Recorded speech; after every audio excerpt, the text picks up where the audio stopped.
اس کے لیے میں نے ابھی بتایا حجامہ کراؤ. واللہ یہ حجامہ اتنا زبردست علاج ہے،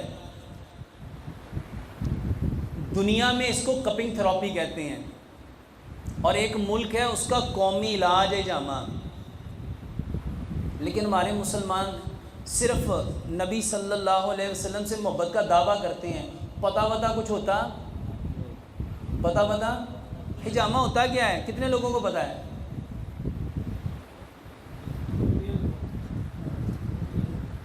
یہ 5-7 لوگوں کو پتہ ہے، نہیں تو پتہ ہی نہیں ہے. میرے محترم بھائیو، حجامہ ہوتا ہے کپ لگائے جاتے ہیں اور وہ آپ کے جسم سے گندا خون باہر نکال لیتے ہیں. حجامہ سارے کراؤ. اگر بچنا چاہتے ہو ہارٹ اٹیک سے، اگر بچنا چاہتے ہو فالج سے، اگر بچنا چاہتے ہو مرگی سے، اگر بچنا چاہتے ہو